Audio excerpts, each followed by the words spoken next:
بسم اللہ الرحمن الرحیم۔ کتنا میٹھا ہے میرے محمد کا نام، لاکھوں کروڑوں درود و سلام۔ Red Line with Ishtiaq Bukhari advocate کے نئے ایپیسوڈ کے ساتھ امید ہے آپ لوگوں نے میرا چینل لائک اور سبسکرائب کر لیا ہوگا تاکہ آپ لوگوں کو مزید معلوماتی ویڈیو جو ہیں وہ موصول ہو سکے۔ آج کا جو میرا موضوع ہے وہ ہے کہ اقرار الحسن نے جو گزشتہ روز ایک ویڈیو جاری کی ہے اور جس میں اس نے ظہیر کے خاندان پہ سنگین الزامات عائد کیے ہیں اور کہا ہے کہ ظہیر اور اس کا خاندان دلال ہے۔ تو کیا یہ بات درست ہے؟ کیا یہ بات درست ہے کہ مہدی علی کاظمی نے اقرار الحسن کو اس ویڈیو کے تیار کرنے کی طرف مائل کیا تھا؟ کیا یہ بھی درست ہے کہ دعا زہرا کیس میں جوڈیشل مجسٹریٹ ایسٹ کی عدالت میں جو مقدمہ زیر سماعت ہے اس حوالے سے تاحال تفتیشی افسر کو مہدی علی کاظمی نے وہ آئی پاڈ نہیں فراہم کیا ہے جو دعا زہرا کے زیر استعمال تھا، اور نہ ہی اس راؤٹر کی تفصیلات فراہم کی ہیں، نہ ہی کوئی ایسا موبائل نمبر تاحال تفتیشی افسر کو فراہم کیا ہے جس سے کال ڈیٹا ریکارڈ نکلوا کے یہ ثابت کیا جا سکے کہ 15-16 اپریل کو ظہیر، اس کی والدہ، اس کے بھائی شبیر اور قدیر جو ہے کراچی میں تھے۔ تو میں چاہوں گا کہ سب سے پہلے آپ ذرا دعا زہرا کی والدہ سائمہ کاظمی کا وہ ویڈیو پیغام سن لیں جو انہوں نے اقرار الحسن کے نام جاری کیا ہے۔ مزید گفتگو اس ویڈیو پیغام کے بعد کرتے ہیں۔ اقرار الحسن بھائی، میں سائمہ کاظمی بات کر رہی ہوں، مہدی علی کی وائف۔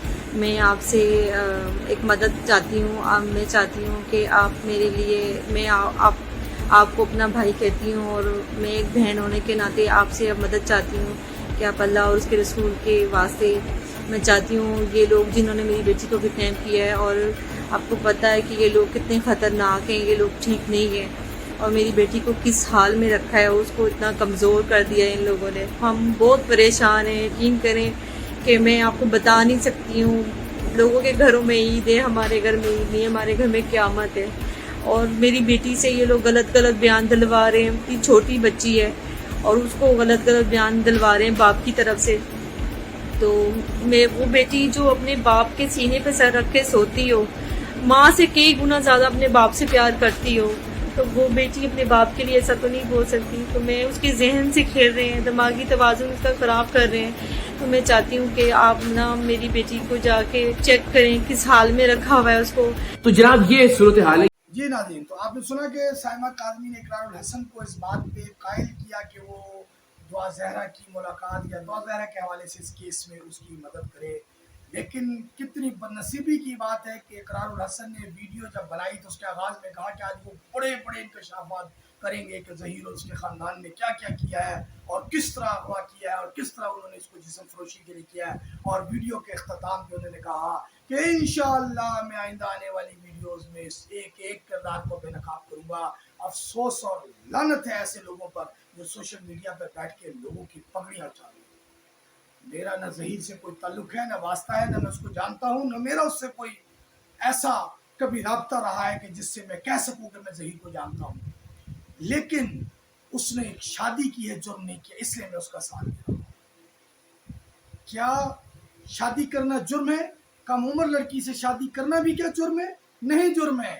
یہ پاکستان ایک بدنصیب ملک ہے جہاں صوبہ سندھ نے سب سے پہلے یہ گندا قانون پاس کیا 18 سال کی عمر کی لڑکی کی شادی کا، اور اس کے بعد پنجاب میں 1929 کا قانون لاگو ہے جس میں 2015 میں ترامیم کر کے اسی قانون کو لاگو کیا۔ یہ انگریز کے دور کا قانون ہے۔ کیا یہی قانون انگلینڈ میں موجود تھا؟ نہیں تھا۔ انگلینڈ میں کیوں نہیں موجود تھا؟ 1929 میں یہاں پہ برٹش امپائر تھی، اور برٹش گورنمنٹ کا کیوں نہیں قانون تھا 1929 میں کہ وہاں پہ 16 سال کی لڑکی اگر شادی کر لے تو اس کو جرم ہوگا؟ وہاں جائز تھی 16 سال کی عمر کی شادی کی لڑکی جب کر لیتی تھی۔ تو میرا خیال ہے ہمیں اس چیز سے بچنا ہوگا، محفوظ ہونا ہوگا اور سوچنا ہوگا کہ یہ کیا ہے۔ میں چاہتا ہوں کہ پہلے آپ اقرار الحسن کی طرف ویڈیو کا وہ ابتدائیہ سن لیں جو انہوں نے بیان جاری کیا۔ بسم اللہ الرحمن الرحیم، السلام علیکم۔ آج عید کا دوسرا دن ہے اور میں بہت درد دل کے ساتھ یہ ویڈیو ریکارڈ کروا رہا ہوں۔ دعا زہرا کا معاملہ رمضان المبارک سے آنورڈز آپ سب جانتے ہیں پورے پاکستان میں ہر گھر میں موضوع بحث بنا ہوا. لیکن آلدو کہ یہ تمام تر موضوعات بچیوں کی بازیابی، ان کا اغوا ہو جانا، ان کا جسم فروشی کے اڈوں پر بکنا، ان تمام تر معاملات پر میں پچھلے 10 سال سے پروگرام کرتا چلا آیا ہوں. یعنی ایک طرح سے یہ میرا موضوع ہے، سماجیات. لیکن رمضان المبارک سے اب تک دعا زہرا کے کیس پہ میں نے آج تک کوئی بات نہیں کی، اس لیے کہ میرے پاس کوئی مدلل چیز نہیں تھی، میرے پاس کوئی ثبوت نہیں تھا. کیونکہ پروگرام سریام میں بھی ہم نے ہمیشہ یہ کوشش کی ہے کہ صرف آڈیو کی بنیاد پر نہیں، کم سے کم ویڈیو ثبوت ہو تو ہم کسی کے خلاف کارروائی کریں.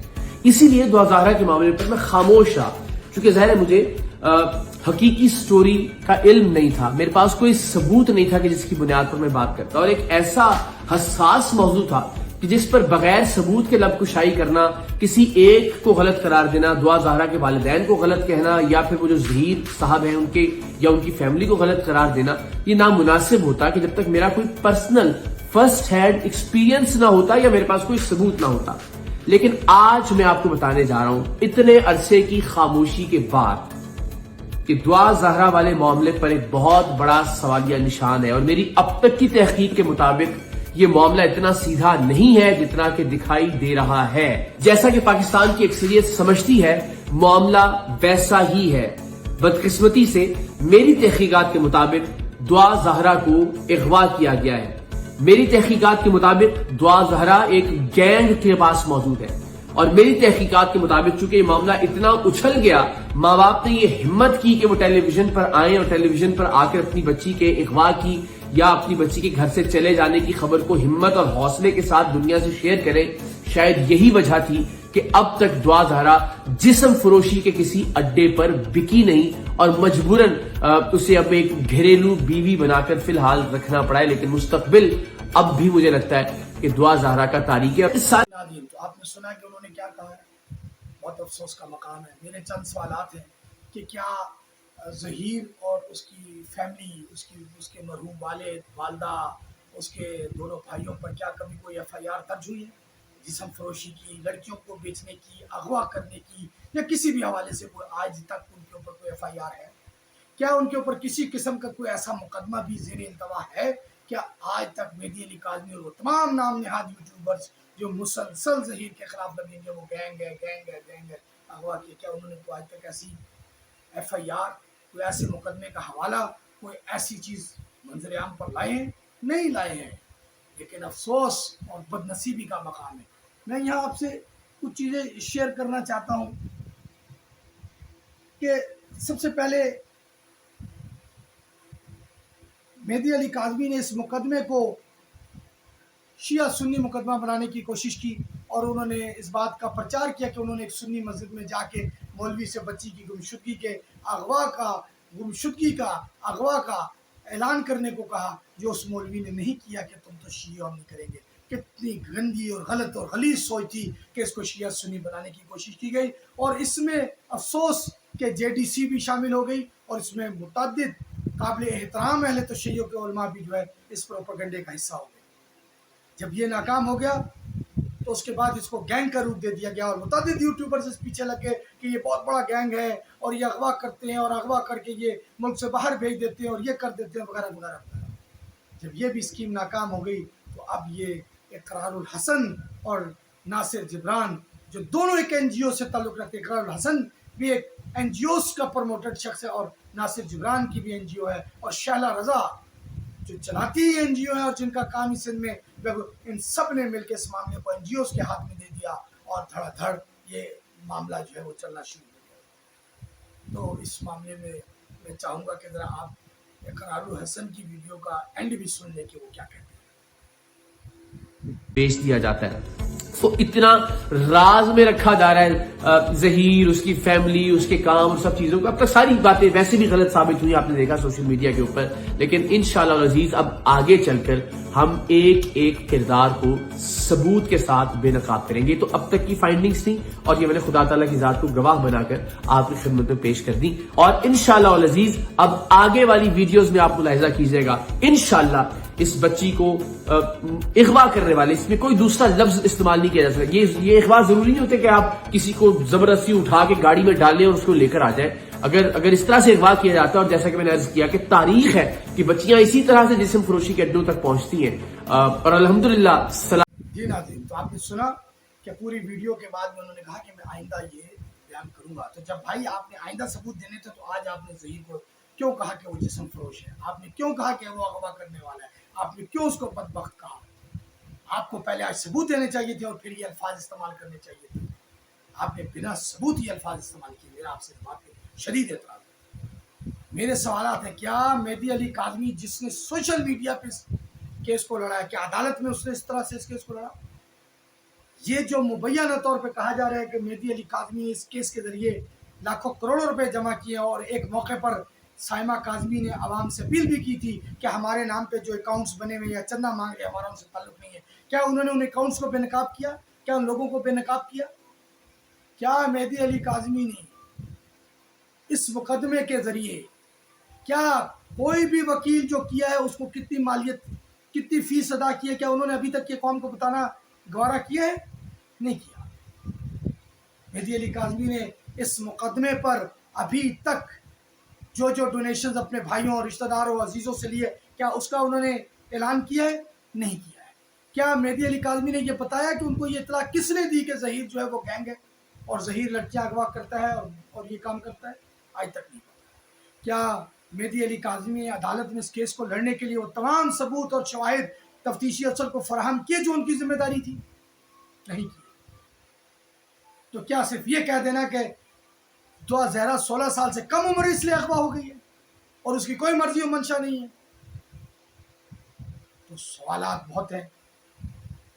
لوگوں کا یہ بھی کہنا ہے کہ شاید مہدی علی کاظمی اس سارے ایونٹ کے بعد خود اور اپنی فیملی کے ہمراہ انگلینڈ یا کینیڈا مستقل شفٹ ہونا چاہتے ہیں، جس کے لیے انہوں نے یہ سارا ماحول بنایا ہے اور اس کے لیے انہوں نے فنڈ ریزنگ بھی کی ہے اور عالمی اداروں کو، عالمی ملکوں کو اور دنیا میں یہ بتانے کی کوشش کی ہے کہ اس ملک میں انصاف نہیں ہے. جہاں ان کی بیٹی اغوا ہو گئی، جہاں ان کی بیٹی ان کو نہیں مل سکی، اس ملک میں وہ نہیں رہ سکتے اور ان کے لیے حالات بہت مشکل ہیں اور وہ اس ملک کو چھوڑنا چاہتے ہیں.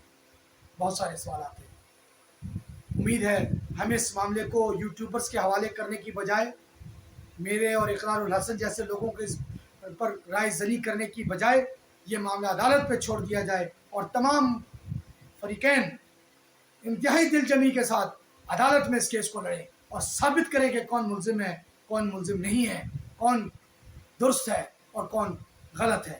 امید ہے کہ 20 جولائی کو ٹرائل کورٹ میں اور 21 جولائی کو سندھ ہائی کورٹ میں بہت کچھ سامنے آ جائے گا، اور اس سے قبل 14 جولائی کو جو اس کی ضمانت قبل از گرفتاری ہے، اس حوالے سے بھی بہت کچھ جو ہے وہ منظر عام پہ آ جائے گا. امید ہے کہ آپ سب لوگ میری اس تجویز پہ عمل کریں گے اور اس معاملے کو عدالت کے رحم و کرم پہ چھوڑ دیں گے.